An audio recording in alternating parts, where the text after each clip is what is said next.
Cerita dibuka dengan memperlihatkan pasukan gereja yang sedang gencar melakukan pengejaran terhadap sesuatu di dalam hutan. Setelah beberapa saat, sang paladin akhirnya berhasil menusuk dada vampir yang mereka kejar hingga tak berkutik. Paladin itu mengejek sang vampir yang sudah bersembunyi selama setengah tahun. Paladin tersebut terus memaki dan menuduh sang vampir telah membunuh banyak orang selama masa pelariannya untuk mengejek para ksatria suci. Dia menegaskan bahwa pelarian sang vampir telah berakhir sekarang, karena Tuhan tidak akan mengizinkannya melakukan hal keji lagi. Sang paladin merasa sangat terhormat karena menganggap momen penaklukan ini akan membuatnya mendapatkan julukan sebagai pemburu vampir. Dia terus menghakimi dosa-dosa sang vampir yang telah menipu pihak gereja dan gagal menerima hukuman dari ksatria suci. Sang paladin kemudian membeberkan rahasia mengenai alasan mengapa pihak gereja sengaja tidak langsung menangkap sang vampir sejak awal. Dia menjelaskan alasan dirinya terlambat bergabung dengan pasukan pengejaran dan membiarkan sang vampir bebas melakukan apa saja. Ternyata, gereja sengaja menunda penangkapan vampir yang langka ini demi menarik perhatian publik dan memberikan peringatan bagi orang-orang yang tidak percaya. Mendengar hal itu, sang vampir menerjang dengan putus asa sambil menyadari bahwa dunia ini hanya berpihak pada yang kuat. Dia meratapi nasibnya bahwa segala hal ditentukan oleh kekuatan, dan alasan itulah yang membuatnya terus melarikan diri selama ini. Tanpa belas kasihan sedikit pun, sang paladin langsung mengayunkan senjatanya dan menebas tubuh sang vampir menjadi dua bagian. Di saat kesadarannya mulai memudar, sang vampir hanya bisa meratapi apakah seluruh perjuangan hidupnya selama ini berakhir sia-sia.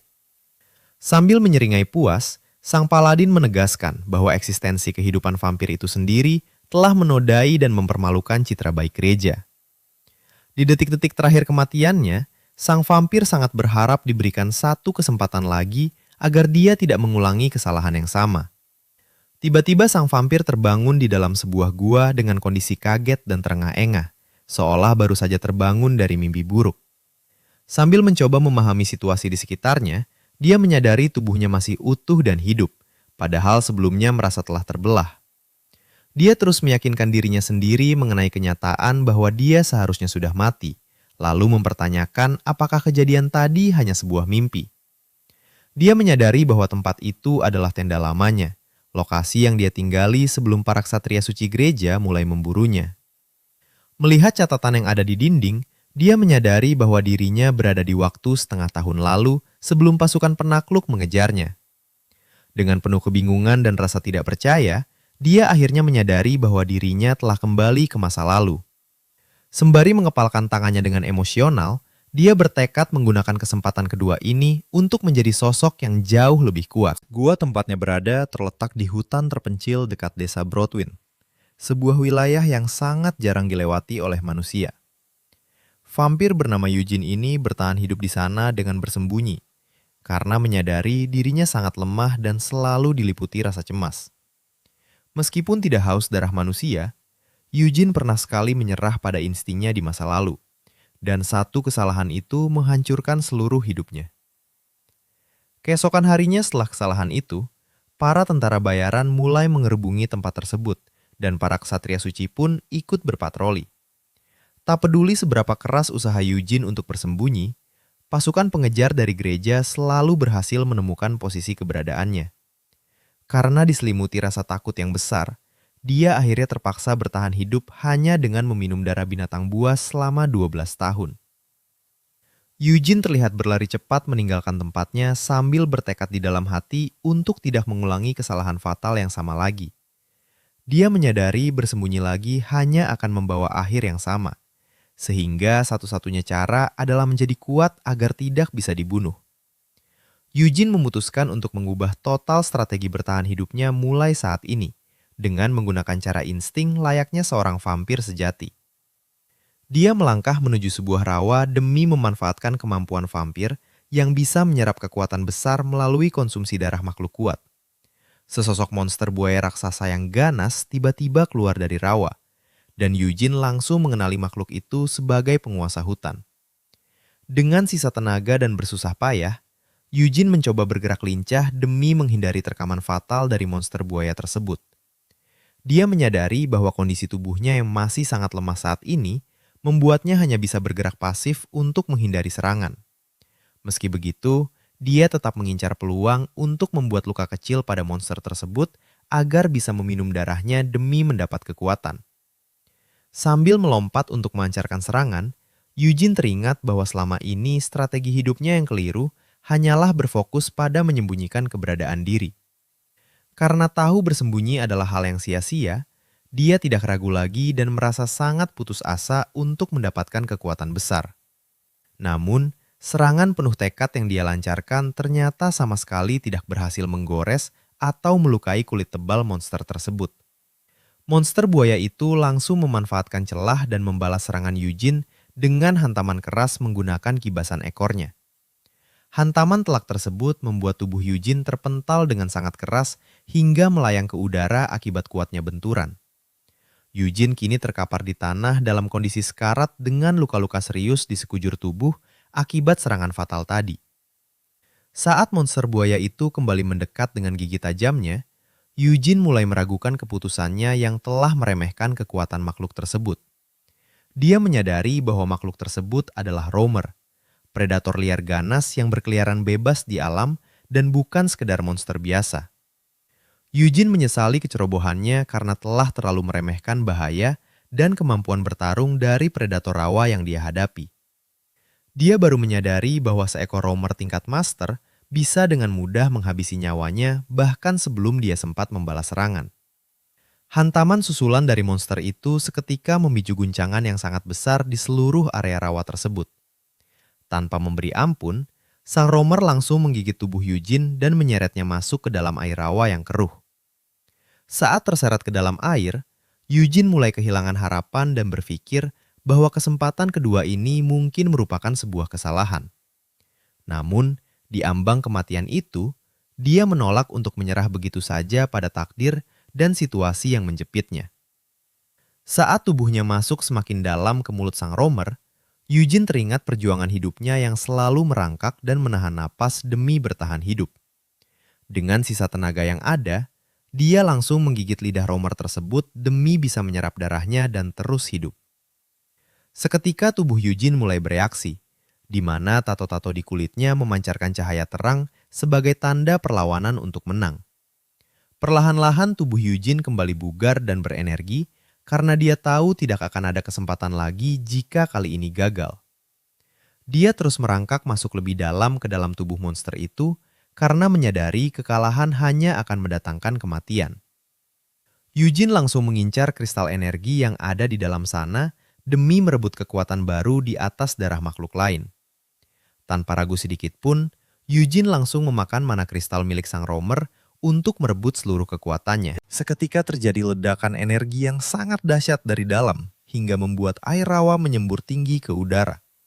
Akibat ledakan tersebut, tubuh raksasa sang roamer langsung hancur berkeping-keping, dan potongannya berceceran di mana-mana.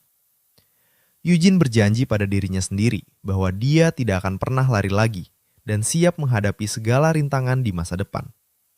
Kini Eugene tampil dengan aura yang jauh lebih kuat, dan siap merebut darah musuh-musuhnya demi mencapai kemenangan. Sambil memandangi sisa potongan tubuh lawannya, Eugene menyadari bahwa dia tidak sengaja ikut menyerap mana kristal milik monster tersebut. Dia merasakan energi mana di dalam kristal tersebut sangat luar biasa karena memiliki ukuran besar serta warna yang berbeda. Kekuatan kristal itu memberinya kemampuan mengubah kulit menjadi sisik hitam yang bisa dia gunakan untuk menghalau sinar matahari di siang hari. Eugene teringat informasi dari para tentara bayaran bahwa daerah rawa yang sempit ini membuat keberadaan sang master hutan jarang diketahui orang. Dia teringat momen di masa lalu saat berhasil mencuri darah master yang terluka hingga bisa mengalahkan tentara bayaran dan kabur. Meski sudah mendapatkan kemampuan baru, Eugene sadar kekuatannya belum cukup untuk melawan ksatria suci sehingga dia harus menahan diri. Dia menyimpulkan bahwa ksatria suci yang memburunya pasti memiliki kemampuan khusus untuk melacak monster atau makhluk undead dimanapun. Oleh karena itu, Eugene memutuskan untuk berhenti bersembunyi dan fokus meningkatkan kekuatannya sampai sanggup membalas balik ksatria suci tersebut. Melihat matahari yang akan segera terbit, Eugene memutuskan untuk segera pulang karena kondisi belum tepat untuk menguji kekuatan barunya. Tiba-tiba, sebuah suara misterius menggema, mengejek sang master palsu yang akhirnya mati setelah merusak keindahan danau menjadi rawa. Suara itu bersyukur atas kematian mengenaskan sang master palsu, namun menuntut Eugene menebus dosa karena mengotori tempat itu dengan darah. Sesosok roh air bernama Mirian kemudian memunculkan diri dan memperkenalkan dirinya sebagai penjaga sah dari wilayah danau tersebut. Dengan penuh amarah, Mirian mengatasnamakan kemarahan hutan dan bumi untuk mengutuk serta mencabik-cabik tubuh Eugene. Namun, Mirian tiba-tiba meragukan ucapannya sendiri karena berpikir seorang vampir botak tidak akan mungkin bisa mendengar atau merasakan keberadaan roh. Eugene tiba-tiba merespons dan menanyakan identitas makhluk tersebut yang seketika membuat Mirian terkejut karena tidak menyangka keberadaannya disadari. Mirian merasa tidak percaya dengan situasi tersebut, namun Eugene kembali mengulangi pertanyaannya dengan nada yang lebih tegas untuk memastikan jawaban. Mirian akhirnya menyadari bahwa Eugene bisa melihat dan mendengar seluruh ucapannya sejak tadi, termasuk ejekan tentang kondisi fisiknya yang botak. Mirian langsung bersujud dan menjelaskan identitasnya sebagai roh air yang sempat dijajah dan dijadikan budak oleh monster buaya selama 5 etlas tahun. Dia meluruskan hubungan kerjasamanya dengan monster tersebut dan berterima kasih karena kematian sang buaya membuat wilayah rawa kini kembali murni.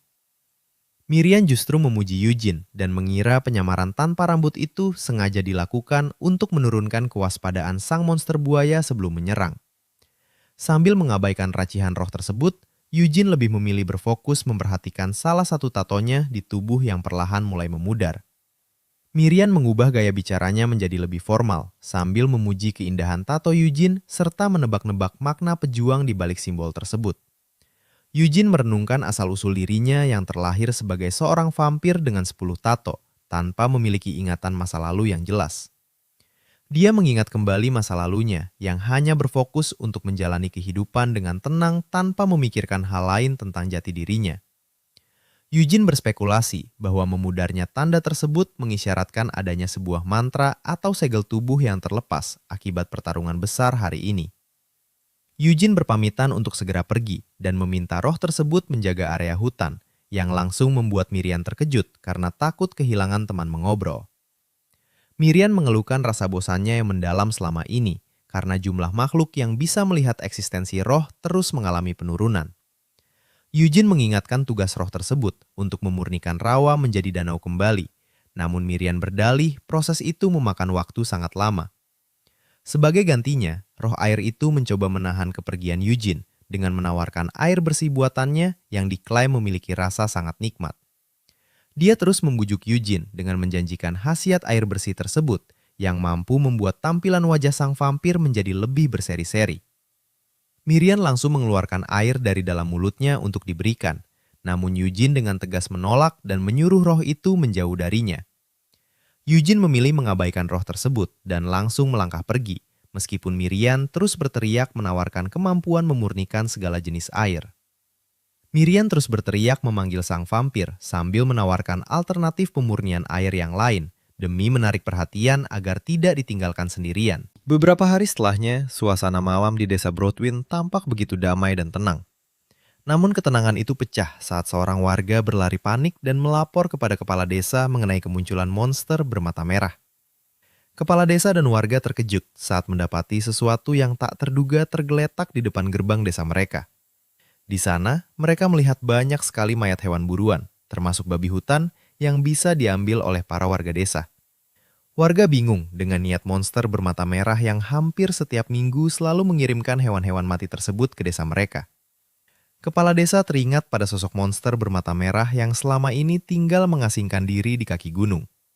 Selama 10 tahun terakhir, makhluk itu tidak pernah mengancam warga dan selalu rutin mengantarkan hewan mati setiap 2 minggu pada larut malam. Hal itu membuat kepala desa terus bertanya-tanya karena tidak pernah bisa memahami jalan pikiran monster tersebut. Sosok yang dijuluki monster itu ternyata adalah Eugene, yang kini datang langsung dan meminta izin untuk masuk menemui kepala desa. Kepala desa menyambutnya sambil mengenang ketakutan warga 10 tahun lalu, walau perlahan mereka terbiasa dengan upeti hewan mati yang diberikan Eugene. Hubungan aneh yang terjalin selama 1 dekade itu membuat kepala desa merasa sangat canggung saat menyapa Eugene kembali. Eugene menjelaskan bahwa ia baru saja pulih dari penyakitnya setelah sekian lama terisolasi, dan kedatangannya kali ini untuk membawa kabar baik. Ia merasa telah menerima banyak bantuan dari desa tersebut selama ini, sehingga kini tiba waktunya bagi Eugene untuk membalas kebaikan mereka. Eugene kemudian membuka topengnya dan menawarkan bantuan penuh kepada warga jika sewaktu-waktu desa mereka berada dalam bahaya. Seketika itu juga, para warga tertegun mendapati wajah asli Eugene yang luar biasa tampan dan sama sekali tidak terlihat seperti monster. Warga mulai berspekulasi dalam hati, mengira sosok yang mereka takuti selama ini sebenarnya adalah seorang setengah elf atau bahkan keturunan bangsawan. Kepala desa pun tidak menyangka bahwa pria yang selalu menyembunyikan wajahnya di balik topeng itu ternyata memiliki paras sejuta pesona. Beberapa saat kemudian, Eugene kembali ke hutan dan langsung dipertanyakan oleh Mirian mengenai alasannya memberikan semua hasil buruan kepada manusia. Mirian menegaskan bahwa sebagai seorang vampir, Eugene seharusnya membawa teror berupa darah, pembantaian, dan kematian bagi mereka. Eugene menanggapi dengan tenang bahwa memperlihatkan wajah di dunia manusia adalah hal krusial untuk membangun sebuah simbol kepercayaan. Mirian tetap kesal dan mempertanyakan motif Eugene yang ingin berteman akrab, padahal mereka akan segera pergi meninggalkan tempat itu dalam beberapa hari. Eugene menjelaskan bahwa ia tidak bisa tinggal diam dan hanya menjadi penonton dari sebuah tragedi kehancuran yang sebentar lagi akan menimpa desa tersebut. Ia mengungkapkan prediksi bahwa dalam waktu dekat, sekelompok tentara bayaran akan datang merampok desa sekaligus membantai seluruh penduduknya. Eugene teringat ingatan masa lalunya saat sekelompok tentara bayaran diutus ke desa Broadwind untuk menculik seorang anak laki-laki demi dibawa ke kastil Sir Tyrwin.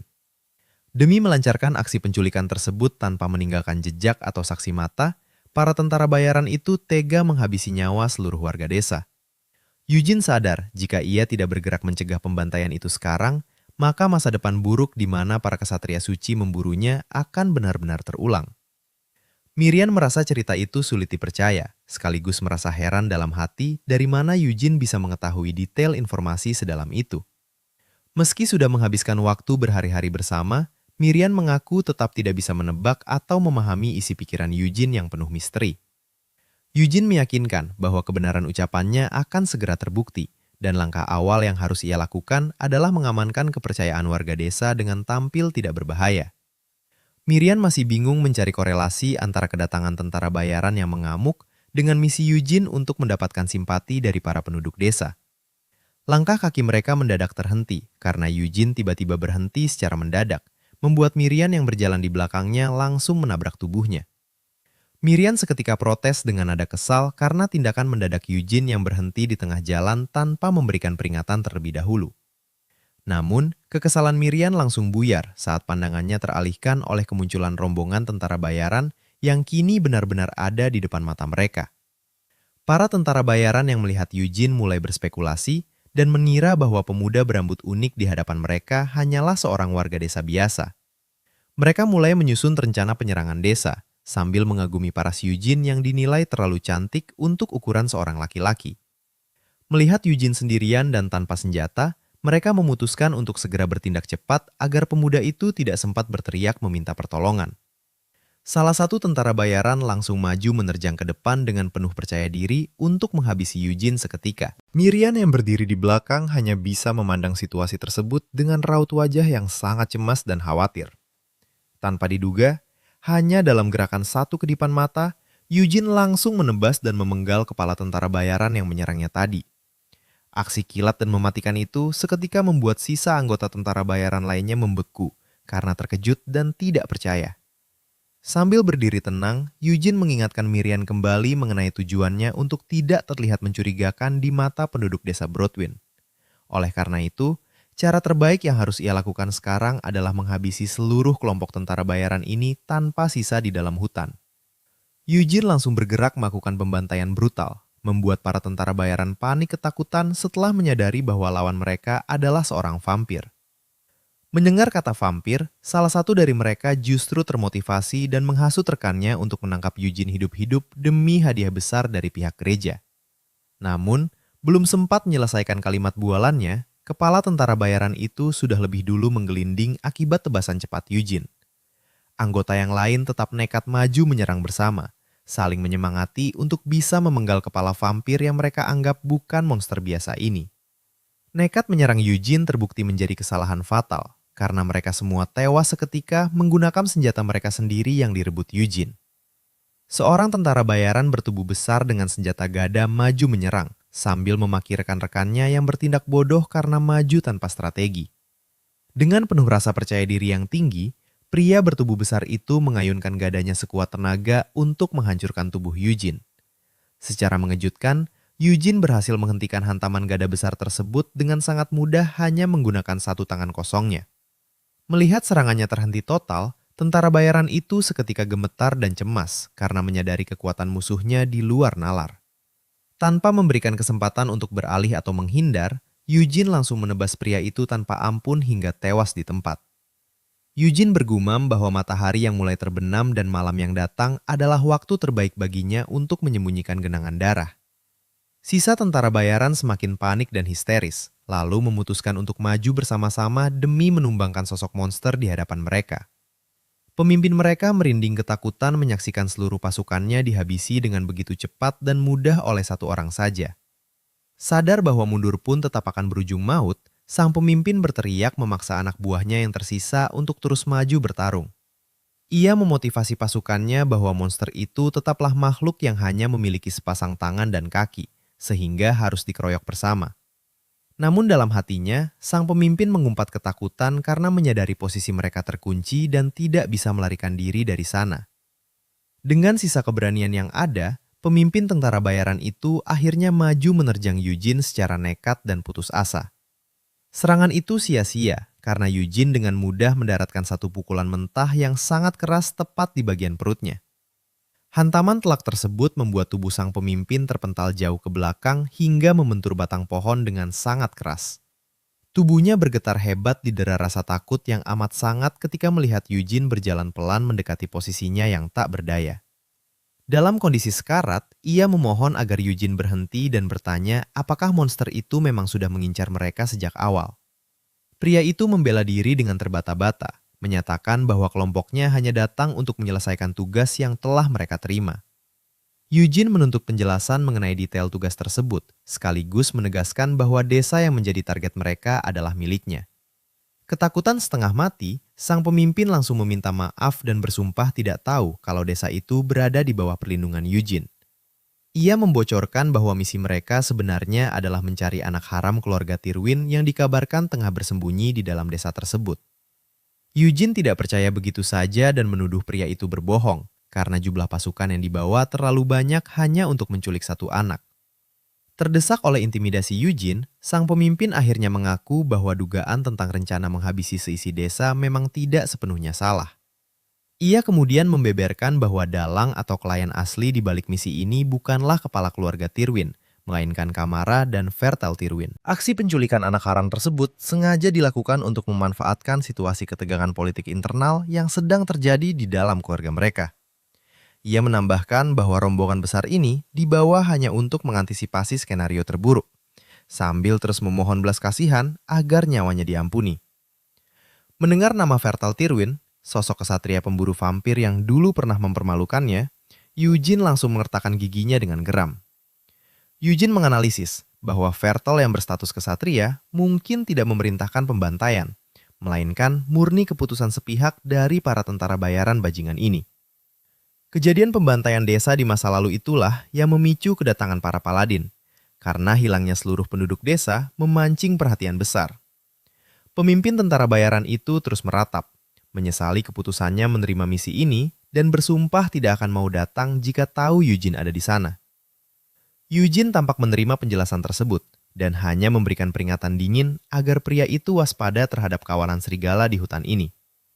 Mendengar hal itu, sang pemimpin sempat merasa lega dan berterima kasih karena mengira Eugene akan membiarkannya pergi dalam keadaan hidup.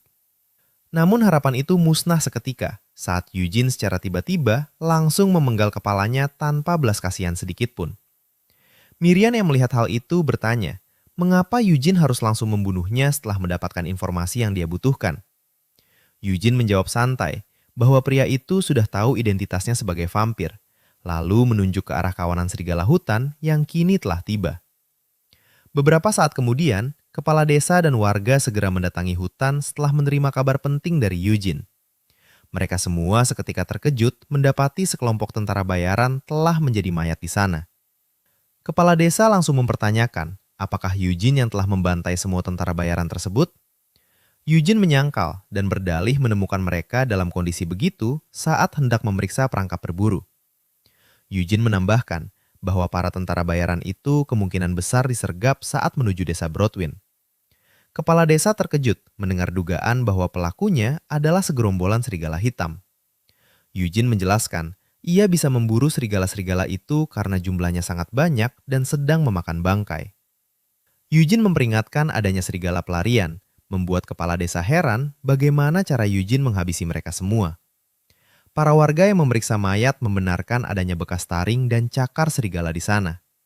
Warga lain meyakinkan kepala desa bahwa seluruh korban memang tewas akibat serangan serigala. Kepala desa merasa curiga karena kawanan serigala hitam biasanya tidak akan mendadak menyerang tentara bayaran. Kepala desa akhirnya meminta maaf karena telah menuduhnya, dan Eugene memaklumi hal tersebut. Eugene menanyakan tindakan selanjutnya. Lalu kepala desa memutuskan untuk mengubur semua mayat itu di desa. Miriam menyadari dalam hati bahwa Eugene sengaja membuat bekas gigitan itu untuk menyembunyikan pembantaiannya. Miriam merasa heran alasan Eugene begitu peduli untuk menjaga citra baiknya di depan warga desa. Miriam menduga Eugene memiliki rencana tertentu karena ia sebenarnya bisa pergi tanpa harus repot menyembunyikan kejahatannya. Eugene memberikan sebuah surat yang ditemukan dari barang bawahan para mayat agar dibaca oleh kepala desa. Kepala desa menerima surat tersebut dan menyadari adanya stempel milik Sir Tirwin, penguasa daerah mereka. Ia sangat terkejut saat membaca isinya dan langsung berteriak mencari keberadaan seorang anak bernama Felid. Teriakan kepala desa membuat warga lain kebingungan dan penasaran mengenai isi surat yang dibacanya. Kepala desa menjelaskan bahwa Felid adalah anak haram Sir Tirwin, dan para tentara bayaran datang untuk menjemputnya. Kepala desa meyakinkan warga bahwa para korban tewas tersebut adalah pengawal yang diutus membawa Felid ke kastil. Warga mulai mengaitkannya dengan mendiang ibu Felid yang pertama kali datang ke desa mereka 8 tahun lalu. Kepala desa menjadi bingung mengenai tindakan yang harus diambil karena para pengawal Felid kini telah tewas. Eugene menawarkan diri untuk mengawal Felid ke kota karena ia sangat memahami seluk-beluk wilayah hutan tersebut. Kepala desa merasa sungkan dan tidak enak hati untuk meminta Eugene melindungi serta mengantar anak itu. Eugene beralasan, seorang ksatria harus siap menolong, membuat Miriam menyadari betapa pandainya Eugene dalam bersandiwara. Mendengar kata ksatria diucapkan oleh Eugene, para warga seketika langsung tercengang dan terkejut. Miriam pun ikut terkejut di tempatnya setelah mendengar pernyataan sepihak yang dilontarkan oleh Eugene tersebut. Eugene memperkenalkan diri sebagai Yan Eugene dari keluarga Eugene, sementara Miriam yakin tidak akan ada yang mempercayainya. Namun, warga justru menjadi heboh dan langsung menegur sesamanya agar memanggil Eugene dengan sebutan Sir Eugene. Miriam menganggap kebohongan Eugene sudah keterlaluan, namun Eugene membalas bahwa warga desa belum pernah melihat bangsawan asli. Eugene menyadari dalam hati bahwa ia bisa berpura-pura menjadi bangsawan karena seluruh warga desa langsung percaya begitu saja. Warga mulai bertanya-tanya alasan seorang ksatria seperti Eugene memilih hidup menyendiri di dalam hutan selama 10 tahun. Eugene berdalih bahwa situasi tertentu memaksanya memutuskan hubungan dengan dunia luar dan tinggal di tengah hutan. Warga langsung memaklumi dan mengagumi kemampuan berpedang Eugene yang membuatnya mampu bertahan hidup mandiri di hutan. Kepala desa meminta maaf karena tidak bisa memberi hadiah layak, lalu Eugene meminta izin menumpang tidur malam ini. Kepala desa dengan senang hati menyambutnya dan mempersilahkan Eugene menginap di rumahnya yang sederhana. Keesokan harinya, Eugene tampak duduk sendirian dan sedang merenungkan sesuatu hal di dalam benaknya. Eugene memperhatikan tangannya yang bisa diselimuti sisik hitam untuk menahan sinar matahari berkat kemampuan dari Master of the Forest. Ia merasa kemampuan pelindung kulit tersebut akan sangat membantu mengurangi kendala selama perjalanannya nanti. Miriam mengejek Eugene sebagai vampir pembohong yang mengaku ksatria, padahal sebenarnya tidak bisa membaca sama sekali. Eugene tidak peduli jika penyamarannya terbongkar nanti, membuat Miriam penasaran mengenai tujuan sebenarnya berteman dengan warga desa. Miriam mempertanyakan alasan Eugene mendadak menuruti permintaan warga desa setelah sekian lama hidup tenang di hutan. Kepala desa datang memanggil Eugene untuk berangkat, sementara Eugene memamerkan status sosialnya yang didapat dalam semalam kepada Miriam. Eugene menjelaskan bahwa manusia lebih patuh pada otoritas, sehingga status palsunya bisa memangkas banyak kebohongan lain. Eugene sadar hanya warga desa ini yang percaya kebohongannya, sementara kaum bangsawan asli pasti akan mencurigainya.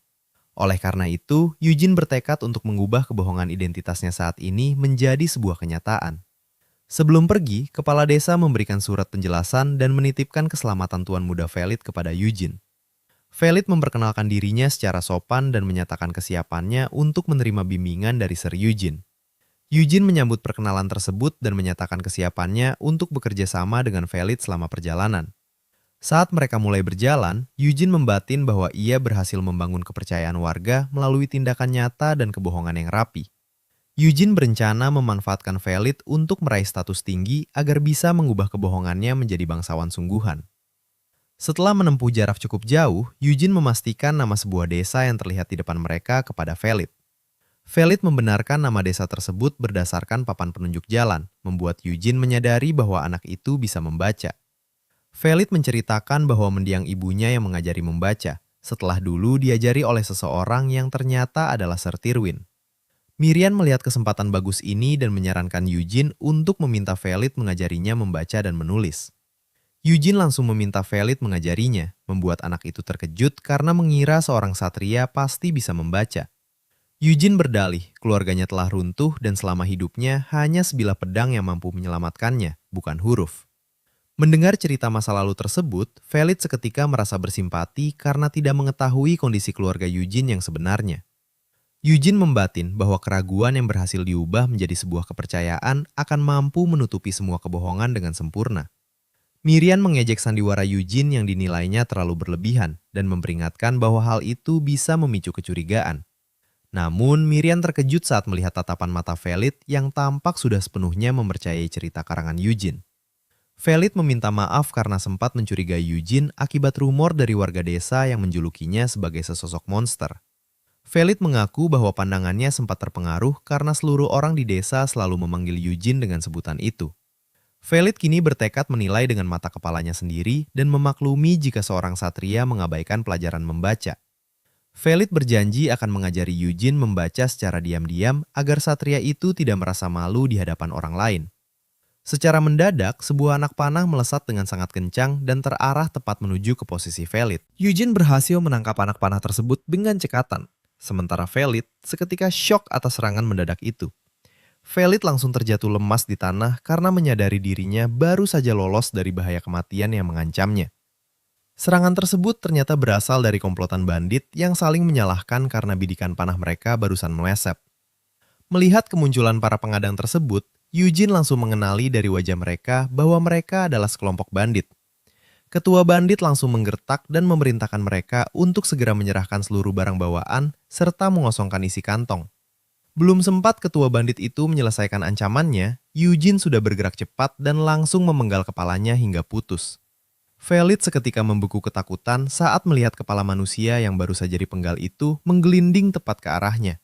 Para anggota bandit yang lain berteriak histeris setelah menyaksikan pemimpin mereka tewas seketika di depan mata. Eugene membalas dengan tenang bahwa tindakan cepatnya barusan adalah bentuk pergerakan gesit sesuai dengan keinginan para bandit. Salah satu bandit yang tersulut emosi langsung merangsek maju dan menyerang Eugene dengan penuh kemarahan. Namun, Eugene dengan sangat mudah kembali memenggal kepala bandit yang menyerangnya tersebut tanpa kesulitan sedikit pun. Eugene kemudian bergerak dengan sangat cepat menghabisi dan memenggal seluruh sisa anggota bandit lain tanpa rasa ampun. Satu-satunya bandit yang tersisa langsung jatuh gemetaran di tanah sambil berteriak histeris memohon pertolongan. Tanpa belas kasihan, Eugene langsung melempar sebilah belati miliknya hingga tertancap tepat mengenai bagian dada orang tersebut. Eugene berjalan mendekat sambil mempertanyakan alasan manusia selalu mencoba merampok dan membunuh pihak yang lebih lemah dari mereka. Eugene menghabisi bandit terakhir itu lalu mengambil belatinya kembali, merenungkan tabiat manusia yang suka menyiksa sesama yang lemah. Eugene kemudian bertanya kepada Felid apakah dirinya akan bisa memahami perilaku manusia tersebut setelah selesai belajar membaca nanti. Felid hanya bisa terdiam membisu karena masih syok. Lalu, Eugene mengingatkan janji Felid untuk menilai semuanya sendiri. Eugene membebaskannya untuk percaya pada apa yang ia inginkan. Ia hanya menjanjikan satu hal, tidak akan ada darah yang menyentuh tubuhnya. Beberapa saat kemudian, Eugene dan Pelit akhirnya tiba di desa Brahms setelah berhasil melewati hadangan komplokan bandit di tengah jalan. Sesampainya di sana, suasana desa terlihat sangat hidup dan ramai oleh aktivitas transaksi para pedagang dan pembeli. Miriam langsung menunjukkan rasa antusias yang tinggi karena melihat banyak hal menarik di sekeliling pasar tersebut. Pelit segera mendekati Eugene untuk mengingatkan agar dia berhati-hati jika ingin membeli sesuatu di tempat ini.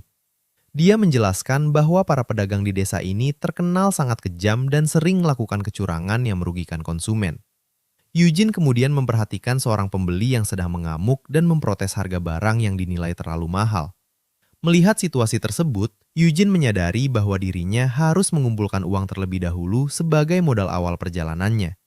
Dia segera melangkah maju menghampiri salah satu meja dagangan dan meminta Pelit untuk menunggu di tempat. Eugene meletakkan tumpukan kulit serigala di atas meja, lalu bertanya mengenai harga jual komoditas tersebut kepada pedagang. Si pedagang terkejut melihat komoditas langka berupa kulit serigala hitam dibawa dalam jumlah yang sangat banyak.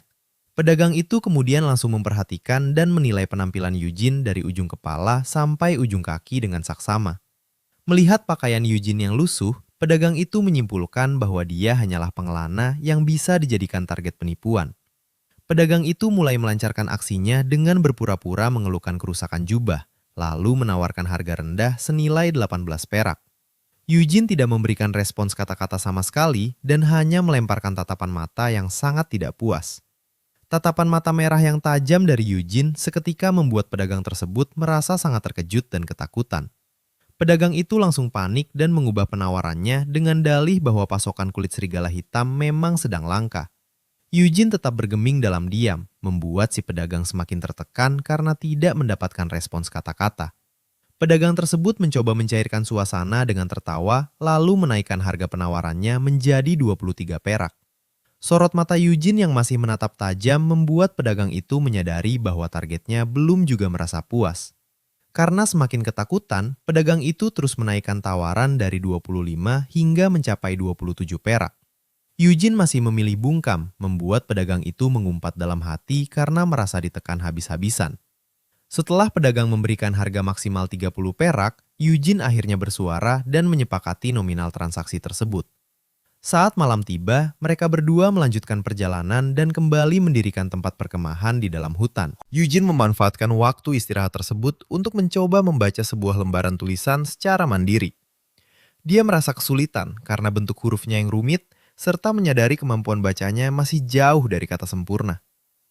Miriam tiba-tiba muncul dan mengomentari pakaian baru Eugene yang dinilai sudah cukup layak untuk standar pengeluaran saat ini.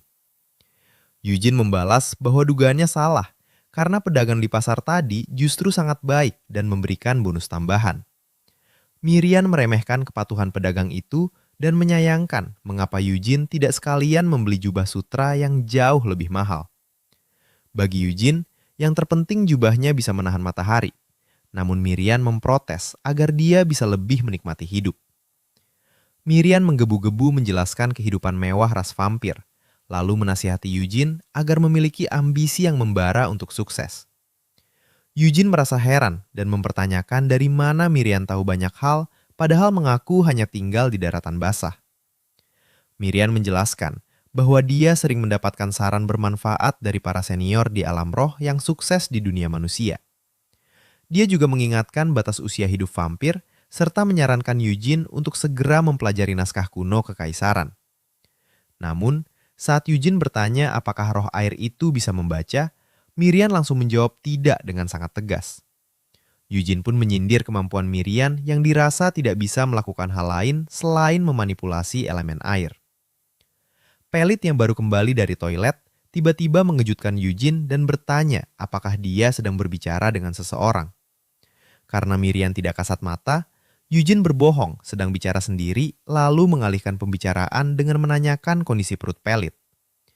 Pelit meminta maaf dan mengaku bahwa aktivitas Eugene yang sedang menguliti kelinci mengingatkannya pada kejadian mengerikan pagi tadi. Melihat hal itu, Eugene memakluminya karena orang biasa memang tidak akan terbiasa melihat mayat secara langsung. Meski begitu, Pelit meyakinkan bahwa staminanya masih penuh dan siap menemani Eugene melewati malam yang panjang. Dia menawarkan diri untuk memanfaatkan sisa kertas yang ada demi mengajari Eugene menulis sebanyak yang diinginkan. Pelit kemudian duduk di dekat Eugene dan mulai membimbingnya kembali dalam proses belajar membaca serta menulis. Tak butuh waktu lama, Eugene bertanya apakah menulis memang semudah ini, membuat Pelit kagum dengan bakat alaminya. Pelit menjelaskan bahwa orang normal butuh waktu berbulan-bulan hingga 1 tahun untuk bisa menguasai materi tersebut. Eugene mengalihkan pujian itu dan mengingatkan Pelit bahwa status barunya sebagai anak bangsawan menuntut kemampuan yang lebih tinggi. Pelit mengaku tidak tahu rincian dari ibunya dan merasa status baru sebagai anak bangsawan ini masih terasa tidak nyata. Dia juga menambahkan bahwa dirinya sama sekali tidak berharap akan mendapatkan sambutan hangat dari Tuan Tirwin. Namun, percakapan mereka berdua seketika terhenti akibat kedatangan sekelompok orang asing yang tiba-tiba mendekat. Pemimpin kelompok tersebut langsung menyapa dengan ramah dan bertanya mengenai tempat yang bagus untuk mendirikan perkemahan. Eugene langsung waspada setelah melihat zirah lengkap serta formasi matang yang menandakan bahwa mereka adalah tentara bayaran asli. Kapten tentara bayaran itu kemudian menanyakan kota tujuan perjalanan Eugene setelah melihat dirinya sedang membawa seorang anak kecil. Eugene menjawab bahwa mereka hendak menuju istana Tuan Tirwin demi menghindari kecurigaan akibat memberikan kebohongan yang ceroboh. Mendengar hal itu, sang kapten langsung menawarkan untuk berbagi tempat perkemahan sekaligus membagikan persediaan makanan serta minuman mereka. Namun, salah satu anak buahnya tiba-tiba menyela dengan tidak sopan dan langsung memaksa ikut berkemah di tempat tersebut. Sang kapten segera meminta maaf atas kelancangan anak buahnya yang bernama Raban karena statusnya yang masih anggota baru. Pria itu kemudian memperkenalkan dirinya sebagai Partek, yang langsung dibalas oleh Eugene dengan mengaku sebagai seorang kesatria. Raban langsung meremehkan pengakuan tersebut karena melihat penampilan Eugene sama sekali tidak modal seperti kesatria pada umumnya. Pria itu terus mendesak dan secara terang-terangan menuduh Eugene telah berbohong mengenai statusnya sebagai seorang kesatria. Raban bahkan meragukan nama keluarga Eugene karena dirinya sama sekali belum pernah mendengar nama asing tersebut seumur hidupnya. Dia terus menatap Eugene dengan pandangan penuh penghinaan demi memastikan kebenaran dari pengakuan status kesatria tersebut. Eugene menyadari tidak bisa menarik kata-katanya lagi karena sebelumnya sudah terlanjur mengaku sebagai kesatria di hadapan Pelit. Dia juga membaca situasi bahwa desakan belak-belakan dari tentara bayaran ini menandakan adanya motif lain yang tersembunyi. Melihat jumlah lawan yang sedikit, Eugene merasa sangat percaya diri bahwa dirinya sanggup menghabisi seluruh kelompok tersebut. Dia kemudian mulai memposisikan tangannya dan bersiap menarik pedang demi mengantisipasi jalannya pertarungan fisik. Namun secara tak terduga, Partek langsung melayangkan pukulan keras ke wajah Raban sebelum situasi sempat memanas. Hantaman yang sangat kuat itu seketika membuat tubuh Raban terpental jauh hingga membentur sebatang pohon di dekatnya. Partek langsung membungkuk rendah di hadapan Eugene demi memohon ampun atas tindakan tidak sopan yang dilakukan anak buahnya. Eugene menerima permohonan maaf tersebut dengan tenang, lalu memerintahkan sang kapten untuk segera kembali ke posisinya semula. Eugene menyadari bahwa dirinya harus segera menjadi kesatria asli demi menghindari berbagai kecurigaan tidak berguna di masa depan. Kedua pihak akhirnya sepakat untuk berkemah di area yang sama, dengan posisi yang dibuat sedikit saling berjauhan. Beberapa saat kemudian, Raban akhirnya terbangun dari pingsannya dengan kondisi terkejut di tengah malam yang gelap. Dia langsung duduk sambil memegangi kepalanya yang kesakitan karena masih merasa kebingungan dengan situasi yang baru dialaminya. Partek langsung menegur kebodohan Raban yang dinilai sudah bertindak nekat karena berani menantang seorang kesatria tanpa berpikir panjang. Sang kapten kembali memukulnya sambil memperingatkan bahwa seluruh kelompok mereka nyaris tewas akibat tindakan ceroboh Raban tersebut. Raban tetap merasa heran karena baginya Eugene hanyalah pria berpenampilan gembel yang bahkan dinilai tidak mahir memegang pedang pendek. Partek menjelaskan bahwa jubah yang dipakai Eugene sangat mahal karena dilapisi kulit lycanthrope berkualitas tinggi. Raban sangat terkejut mendengar fakta tersebut. Lalu Partek menambahkan bahwa harga jubah itu setara 3 bulan gajinya. Partek juga menyoroti fakta bahwa Eugene bisa membaca, yang menandakan dia orang berpendidikan dan bukan sosok sembarangan. Sang kapten yakin, mereka semua akan mati jika Eugene sampai menghunuskan pedang, dan hanya menyisakan sedikit korban selamat. Raban yang masih penasaran kemudian bertanya, bagaimana bisa sang kapten mengetahui tingkat kemampuan bertarung pria tersebut? Partek menjelaskan bahwa saat Raban memprovokasi tadi, Eugene sudah bersiap mengambil posisi kuda-kuda untuk menyerang. Dia menilai Eugene adalah sosok ahli yang mampu menyesuaikan pusat gravitasi tubuhnya secara sempurna dengan lintasan pedang. Partek menegaskan, jika dirinya tidak bergerak cepat menghentikan situasi, kepala Raban dipastikan sudah melayang saat itu juga. Mendengar hal itu, Partek kembali menyayangkan sikap Raban yang belum menyadari betapa mengerikannya sosok kesatria tersebut. Dia menjelaskan bahwa kesatria lahir dari keluarga kuno yang menghabiskan seluruh hidupnya hanya untuk belajar membunuh. Mereka juga terbiasa memasuki dungeon misterius serta menghadapi kengerian maut demi mengalahkan berbagai monster mengerikan. Para kesatria kemudian pergi ke medan perang untuk membunuh sesama manusia demi mengumpulkan sebuah kehormatan. Melalui pertumpahan darah itulah, mereka menarik perhatian kaum bangsawan hingga akhirnya resmi mendapatkan gelar kesatria. Partek menambahkan bahwa meniru kesatria adalah kejahatan serius, dan orang yang berani memalsukannya pasti bukan orang normal. Seseorang tidak akan berani mengaku sebagai kesatria kecuali mereka memang sangat percaya diri dengan kemampuan pedangnya. Melihat usia Eugene yang sudah di atas 20 tahun, pengakuannya sebagai kesatria membuktikan bahwa dia sangat kuat. Raban kemudian menyimpulkan bahwa Eugene lebih kuat dari kaptennya, yang langsung diiyakan begitu saja oleh Partek. Partek menduga Eugene ingin menjelajahi dungeon baru Tuan Tyrwin, sama seperti tujuan kelompok tentara bayaran mereka. Eugene yang mendengar percakapan itu bersyukur atas pendengaran tajamnya, namun menyadari harus bersiap lebih baik lagi. Dia merasa heran, mengapa keluarga Tyrwin menyewa bandit murahan padahal ada tentara bayaran berkualitas seperti kelompok Partek. Raban seketika menjadi sangat panik dan ketakutan saat melihat Eugene tiba-tiba berjalan melangkah ke arah mereka. Eugene membuka topengnya, lalu menawarkan kelompok tentara bayaran tersebut untuk melakukan perjalanan bersama karena memiliki tujuan sama. Partek dan anak buahnya seketika terpana melihat ketampanan wajah Eugene, lalu langsung menerima tawaran tersebut tanpa ragu. Keesokan harinya, Eugene bersama rombongannya akhirnya tiba di wilayah kekuasaan keluarga Tyrwin setelah menempuh perjalanan panjang. Eugene merasa beruntung karena kelompok tentara bayaran ini mempercayai penyamarannya sebagai seorang satria, sehingga ia bisa mengumpulkan banyak informasi berguna. Namun, fokus Eugene kini mulai teralih pada rencana selanjutnya dan mengantisipasi segala kemungkinan yang akan terjadi di wilayah baru ini. Mirian datang membawa laporan setelah berhasil mengupin pembicaraan dan gosip dari para tentara bayaran sesuai perintah Eugene.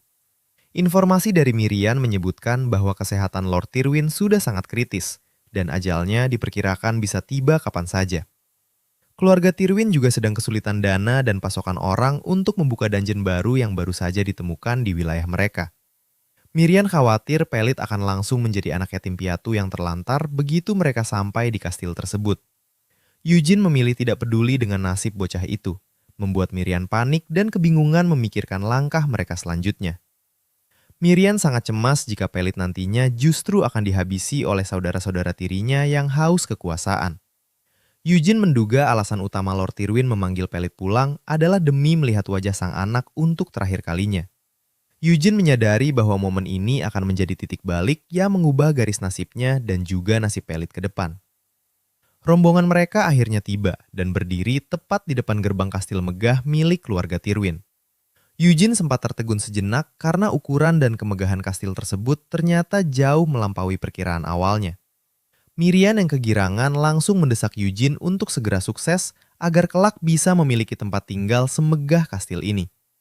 Eugene segera menyuruh Mirian berhenti mengoceh dan mengajaknya untuk langsung masuk ke dalam area kastil. Langkah mereka mendadak terhenti ketika seorang pria asing di depan gerbang dengan tegas menanyakan tujuan kedatangan rombongan tersebut. Partek segera menyapa dengan sopan dan menjelaskan bahwa mereka adalah kelompok tentara bayaran yang diutus oleh perusahaan dagang Pailin. Pria itu memperkenalkan diri sebagai Kamara Tirwin, sang pewaris tahta, lalu langsung mempertanyakan muatan barang yang mereka bawa. Setelah Partek memastikan barang-barang aman, Kamara langsung memerintahkan mereka untuk segera membongkar seluruh muatan tanpa membuang waktu. Pandangan Kamara kemudian tertuju tajam pada Eugene yang hanya berdiri diam tanpa ikut membantu pekerjaan tersebut. Eugene langsung memperkenalkan diri sebagai seorang ksatria bernama Yan Eugene, sekaligus bersiap mengenalkan bocah di sampingnya. Ucapan Eugene mendadak terputus oleh kedatangan seorang pria lain yang langsung memanggil Kamara dengan nada menyela. Eugene seketika terenyak karena merasa sangat akrab dengan suara pria yang baru saja datang tersebut. Pria baru itu menegur Kamara dan mengingatkan bahwa urusan memeriksa orang luar adalah tugas resminya dalam menjaga keamanan kastil.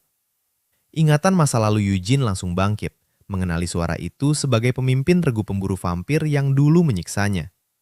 Sosok kejam dari masa lalunya itu ternyata adalah salah satu anak dari keluarga ini, yaitu ksatria Vertel Tirwin. Vertel kemudian berbalik menanyakan alasan keberadaan kakaknya di area tersebut dengan nada menginterogasi. Kamara membalas dengan sinis bahwa ia tidak wajib melapor, sekaligus menyindir Vertel yang bukan merupakan pewaris utama. Vertel mencoba membela diri dan mengklarifikasi bahwa maksud ucapannya bukan untuk memicu pertengkaran. Eugene segera menyela ketegangan mereka dengan menyerahkan surat titipan dari tetua Gap dari desa Broadwind. Saat Vertel mengulurkan tangan untuk mengambil surat itu, Eugene dengan sengaja menariknya kembali dengan cepat. Eugene justru mengalihkan surat tersebut dan memberikannya langsung kepada Kamara, membuat sang pewaris sempat kebingungan. Sikap dingin dan penolakan terang-terangan dari Eugene membuat Vertel merasa heran sekaligus tersinggung.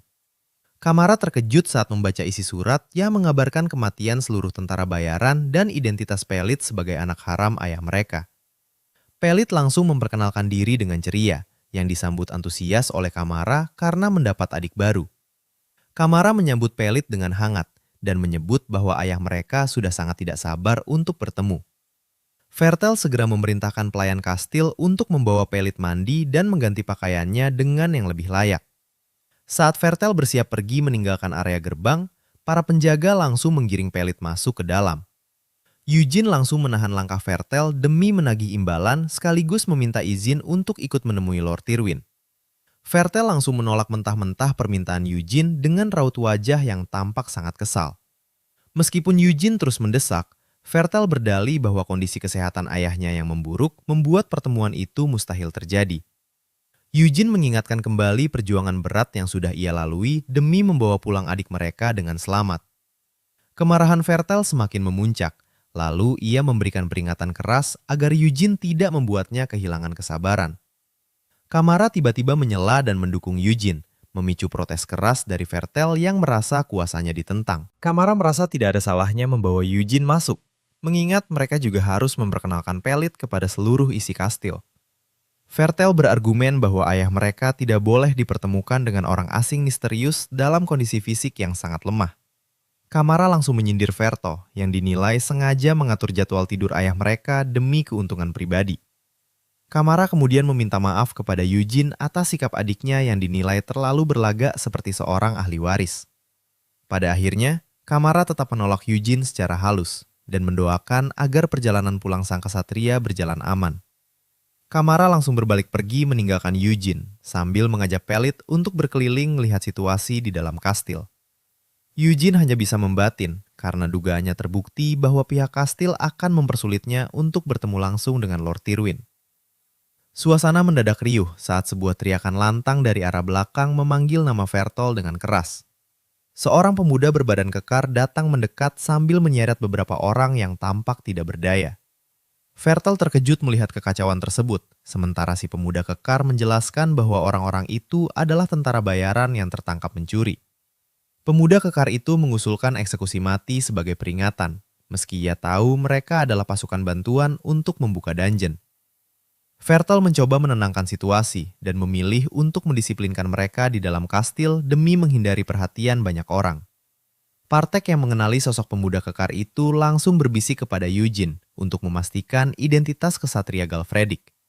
Partek menjelaskan bahwa Galfredic adalah ksatria berbakat yang baru saja meraih juara ketiga dalam turnamen besar keluarga Evergrow.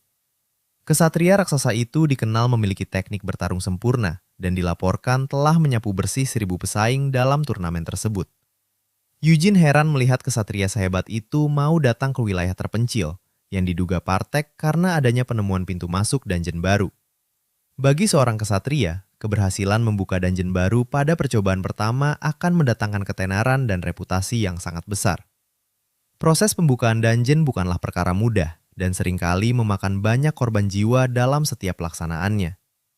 Sergal Fredrik berniat memanfaatkan momentum pembukaan dungeon ini sebagai batu loncatan demi mendapatkan gelar kebangsawanan dari keluarga yang lebih besar. Mendengar penjelasan tentang gelar tersebut, Eugene langsung memastikan kepada Partek bahwa tugas pengantaran mereka hari ini telah sepenuhnya selesai. Setelah Partek mengonfirmasi hal itu, Eugene langsung meminta izin untuk mengajukan sebuah permintaan baru kepada kelompok tentara bayaran tersebut. Malam harinya, Kamara berdiri di jendela memperhatikan Vertel yang sedang sibuk melatih pasukan dan bertekad harus menjadi orang yang membuka dungeon. Kamara menyadari bahwa adiknya mulai secara terang-terangan mengincar posisi sebagai ahli waris utama sejak kondisi kesehatan ayah mereka memburuk. Langkah Vertel yang membawa kesatria kuat sekelas Sergal Fredrik mempertegas ambisinya untuk menguasai dan membuka dungeon itu sendirian. Kamara khawatir jika rencana adiknya berhasil, maka seluruh opini publik dan dukungan keluarga akan sepenuhnya berpihak kepada Vertel. Kamara mulai panik dan kebingungan mencari cara untuk menandingi pergerakan adiknya, karena ia tidak bisa asal menyewa sembarang orang. Lamunan Kamara terpecah ketika seorang pelayan mengetuk pintu dan melaporkan bahwa Ser Eugene datang dan ingin menemuinya. Sempat terkejut mendengar nama kesatria pengantar pelit tersebut, Kamara akhirnya langsung memberi perintah agar Eugene dipersilakan masuk. Kamara menyambut kedatangan Eugene dengan ramah dan langsung memastikan bahwa keselamatan pelit di dalam kastil sudah dijamin sepenuhnya. Kamara juga menjanjikan bahwa ayahnya akan memberikan imbalan yang besar begitu tersadar sebagai upah atas jasa pengamanan pelit. Selain itu, Kamara berterima kasih karena tindakan Eugene yang menyerahkan surat kepadanya di depan Vertel telah berhasil menaikkan harga dirinya. Eugene menanggapi santai dan mengaku sengaja melakukan itu karena ia hanya ingin berbisnis dengan penguasa wilayah tanpa gangguan pihak ketiga. Kamara mulai tertarik dan penasaran apakah ambisi Eugene mendesak bertemu sang ayah adalah demi mendapatkan pengakuan atas status kesatrianya. Eugene membenarkan hal itu, namun ia langsung menyodorkan proposal utama agar Kamara memasukkan dirinya ke dalam tim pembukaan dungeon. Mendengar permintaan yang dinilai terlalu berani tersebut, Kamara seketika langsung tertawa lepas di depan Eugene. Kamara menganggap Eugene sebagai sosok kesatria yang jauh lebih menarik dan tidak terduga dari perkiraan awalnya. Kamara kemudian memperhatikan pakaian Eugene yang tampak lusuh, sambil mempertanyakan kembali keabsahan status kesatria yang disandangnya. Kamara mengungkit reputasi Eugene yang berhasil menghabisi 5 perampok di jalan, lalu menebak tujuan bergabungnya adalah demi mendongkrak popularitas. Kamara menantang Eugene untuk memberikan satu alasan kuat mengapa ia harus memberikan izin bergabung dalam misi penting tersebut.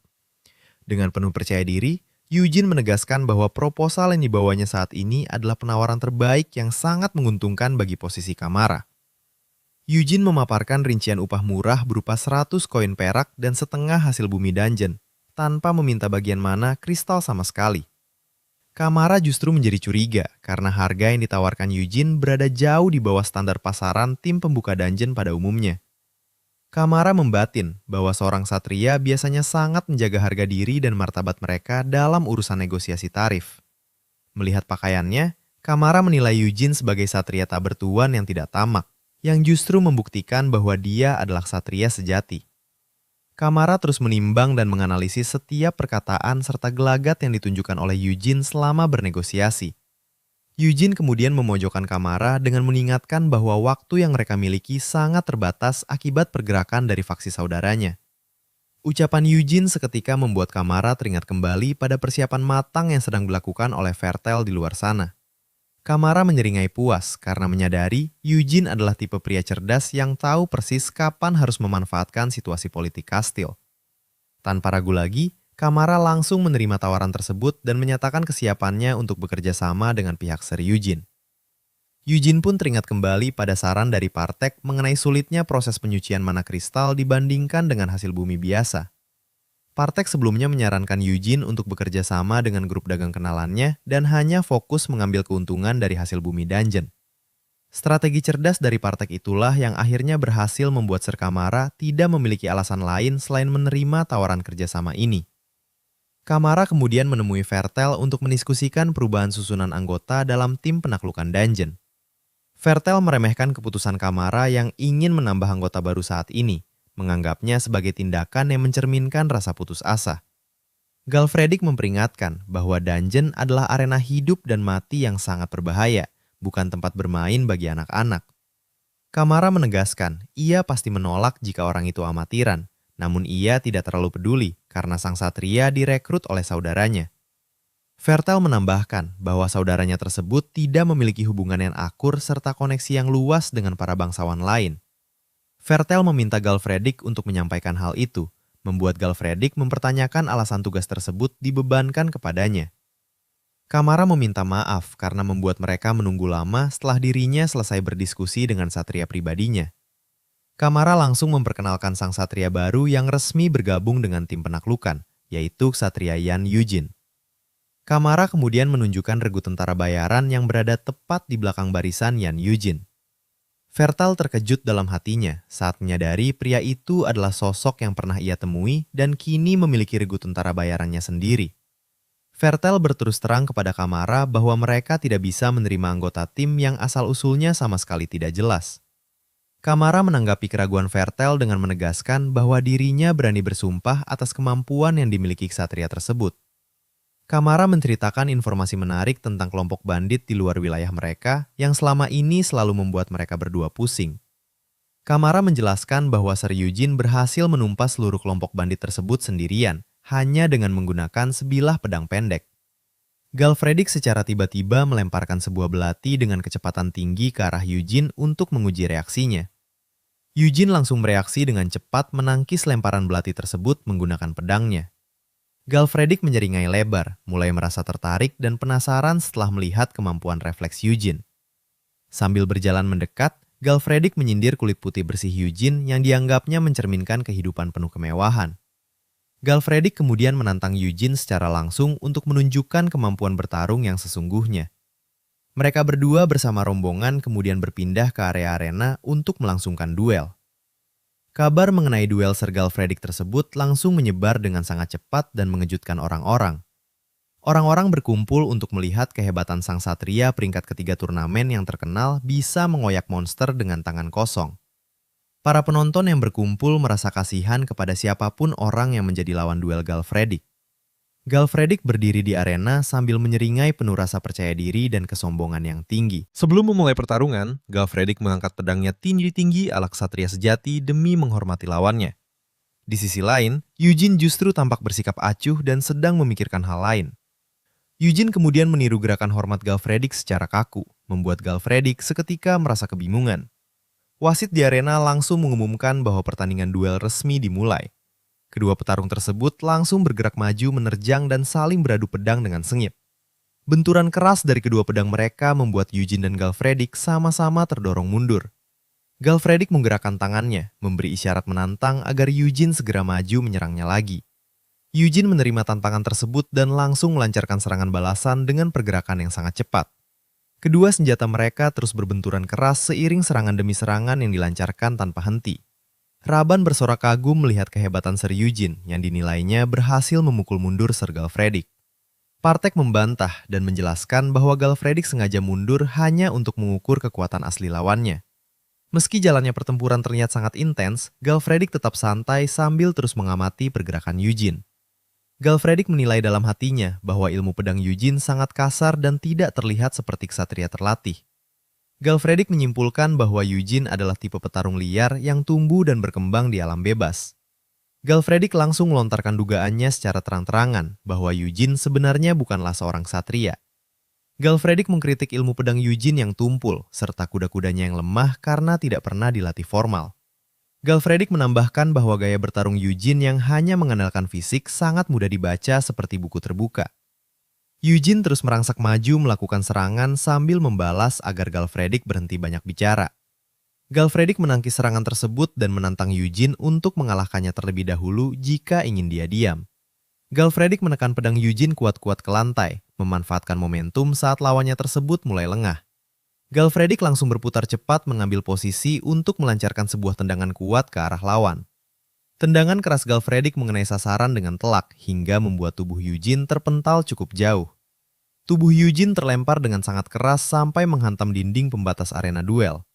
Vertel yang menyaksikan dari pinggir arena langsung meremehkan dan mempertanyakan apakah Eugene sudah pingsan. Eugene langsung bangkit berdiri dengan cepat sambil menegaskan bahwa dirinya sama sekali tidak pingsan. Eugene kembali menyerang bertubi-tubi, sementara Galfredik tampak sangat menikmati jalannya pertarungan tersebut. Eugene membalas dengan meniru gerakan Galfredik sebelumnya, menekan pedang lawan kuat-kuat ke atas tanah. Eugene memanfaatkan momen kuncian tersebut untuk bersiap melancarkan sebuah tebasan pedang yang mematikan. Namun, pengalaman bertarung Galfredik yang tinggi membuatnya berhasil menangkis tebasan kuat dari Eugene tersebut. Akibat benturan yang terlalu keras, pedang milik keduanya sama-sama terlempar lepas dari genggaman. Karena sudah tidak memegang senjata lagi, mereka berdua kini melanjutkan duel dengan adu kekuatan fisik. Kedua tangan mereka saling mencengkeram dengan sangat kuat, saling mendorong tanpa ada yang mau mengalah sedikit pun. Galfredik terkejut dalam hatinya karena meski ukuran tubuh Eugene lebih kecil, tenaga yang dimilikinya sangat besar. Galfredik akhirnya mengakui secara jujur bahwa kekuatan fisik yang dimiliki Eugene jauh lebih hebat daripada dirinya. Namun, Galfredik menegaskan bahwa Eugene masih kalah jauh dan terlalu muda jika berbicara mengenai pengalaman bertarung. Galfredik langsung menendang dan mendorong kaki Eugene hingga membuat lawannya tersebut kehilangan keseimbangan. Eugene terkejut karena dirinya sama sekali tidak memperkirakan serangan mendadak pada tumpuan kakinya tersebut. Galfredik menyeringai lebar, merasa berada di atas angin dan bersiap untuk mengakhiri jalannya pertarungan. Namun Eugene menolak menyerah dengan cepat menggunakan tangannya sebagai tumpuan di lantai untuk mengubah posisi tubuh. Eugene membalikan situasi dengan mencengkeram tangan Galfredik erat-erat, bersiap melancarkan sebuah serangan balik yang fatal. Galfredik tercengang menyadari pergerakan Eugene tidak ada yang presisi, melainkan murni reaksi insting bertahan hidup yang liar. Galfredik menyeringai tipis di detik-detik terakhir sebelum pasrah dan mengakui kekalahannya. Eugene langsung mendaratkan pukulan mentah yang sangat keras tepat di wajah Galfredik hingga membuatnya terpental. Tubuh Galfredik terlempar cukup jauh akibat hantaman tersebut dan membentur dinding arena dengan sangat keras. Galfredik langsung terkapar di lantai arena dan tampak kehilangan kesadaran setelah menerima pukulan telak. Seluruh penonton tercengang, lalu wasit dengan lantang mengumumkan Satria Yan Eugene sebagai pemenang pertandingan. Suasana arena langsung gempar oleh sorakan penonton yang kagum akan kekuatan luar biasa Satria asing bernama Yan Eugene. Raban bersorak penuh kebanggaan sambil berteriak kepada semua orang bahwa pria pemenang itu adalah Satria milik mereka. Suara gemuruh dari sorakan penonton di sekitar arena membuat Galfredik seketika tersadar dari pingsannya. Galfredik langsung bangkit berdiri dan berjalan mendekati Eugene, membuat suasana sempat mengira ia tidak terima. Namun, Galfredik justru menarik tangan Eugene ke atas sambil berseru meminta tepuk tangan meriah untuk sang pemenang. Suasana di arena pertandingan menjadi semakin meriah dengan gemuruh teriakan nama Yan Eugene yang saling bersahutan. Berbeda terbalik dengan Galfredik yang berjiwa besar menerima kekalahan, Vertel justru terlihat sangat kesal dan tidak senang. Setelah duel berakhir, para pelayan secara khusus memberikan pelayanan terbaik dan menyediakan banyak makanan lezat untuk Eugene. Meskipun disajikan hidangan yang melimpah dan mewah, Eugene justru menunjukkan ekspresi terganggu dan sama sekali tidak senang.